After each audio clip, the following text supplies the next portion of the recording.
Welcome to Course 4 of the French Novice level. In the first 3 courses, you learn to converse in a casual or informal way. Course 4 is all about the formal way.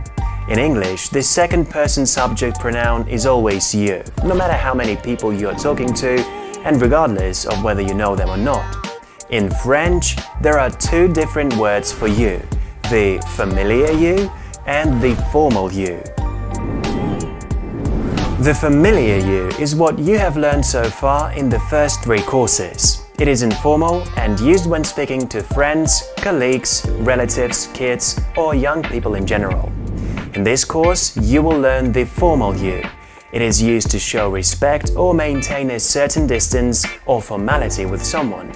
It is used when speaking to someone you don't know well, an older person, an authority figure, or anyone to whom you wish to show respect.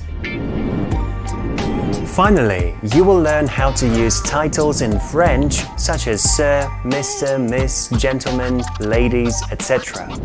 From this course, you will gain the confidence you need to participate in everyday conversations in both a casual way and a formal way.